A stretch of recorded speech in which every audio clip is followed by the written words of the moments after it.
teórico inglés buscó en el evolucionismo los mecanismos y objetivos de la sociedad y defendió la enseñanza de las ciencias para formar adultos competitivos.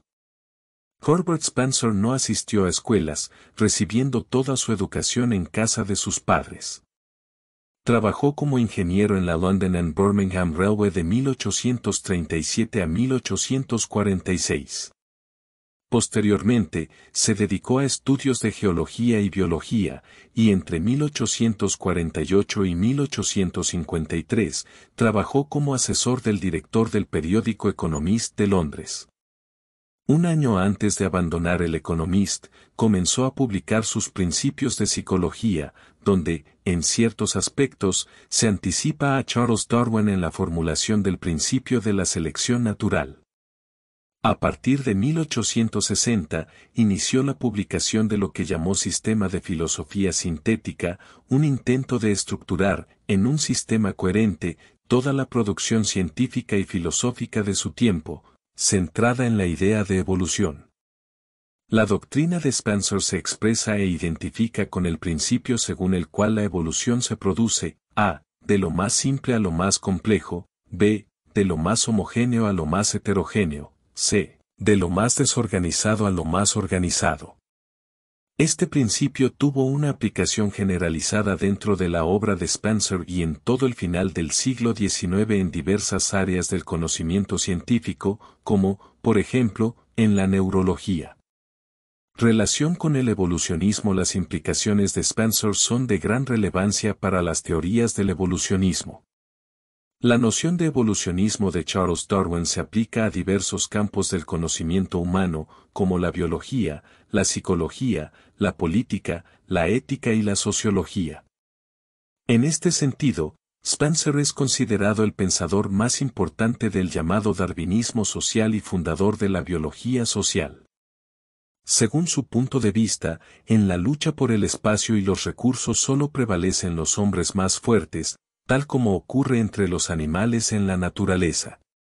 De esta forma, según Spencer, es natural que unos grupos predominen sobre otros y, por tanto, tengan hegemonía, ya que este fenómeno va de acuerdo con la aplicación.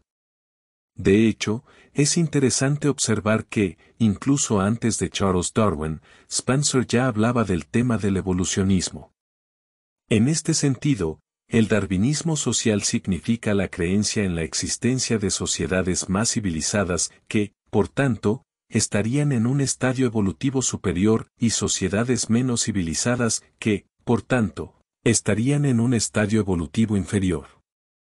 Por tanto, según este punto de vista, habría un proceso evolutivo a partir del cual las sociedades podrían ser juzgadas como superiores o inferiores.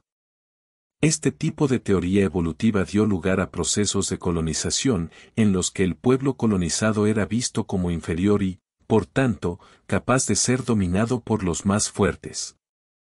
Siguiendo este razonamiento, los europeos serían entonces superiores, precisamente porque, supuestamente, son una sociedad más avanzada, más civilizada en relación con otros pueblos. El darwinismo social de Spencer, por tanto, es una teoría claramente etnocéntrica, es decir, que defiende la superioridad de determinados grupos sociales sobre otros. Hoy en día, esta teoría ya no es aceptada en las ciencias sociales, pues se ha adoptado una perspectiva más relativista, el llamado relativismo cultural, es decir, la tesis de que no existe, como pensaba Spencer, ningún patrón cultural a partir del cual podamos juzgar sociedades más o menos evolucionadas. Según el relativismo cultural, cada cultura debe evaluarse en función de sí misma y no como representante de una determinada etapa en la escala evolutiva. Evolucionismo social. Un ejemplo sorprendente de darwinismo social, a lo largo de la historia, fueron las ideologías nazi, en Alemania, y fascista, en Italia. En el caso del nazismo, la creencia en la superioridad de la raza aria acabó provocando el exterminio de millones de personas en pro de una mala interpretación de las teorías naturalistas. Del mismo modo, el fascismo en Italia percibió el mestizaje como una contaminación y, en este sentido, era algo que debía evitarse en favor de una supuesta purificación de la raza. Con estos dos ejemplos podemos ver cómo el darwinismo social fue utilizado como argumento para procesos de dominación, ya que supuestamente ofrece una base científica para justificar acciones inhumanas llevadas a cabo contra otras personas. En lo que respecta a su aplicación en el ámbito de la sociología, Spencer la llevó a cabo, adhiriéndose así al movimiento del biologismo sociológico. Spencer parte de la definición de sociedad como un organismo. Por analogía, destaca procesos de crecimiento expresados a través de diferenciaciones estructurales y funcionales. Tratando la evolución de la sociedad, Spencer subrayará la importancia de los procesos de interdependencia de las partes, así como la existencia de unidades, células, en los organismos y en las sociedades, es decir, en los individuos. Spencer insistirá en que, al igual que en los organismos, también en las sociedades se observan fenómenos de asimilación, circulación, regulación, etc.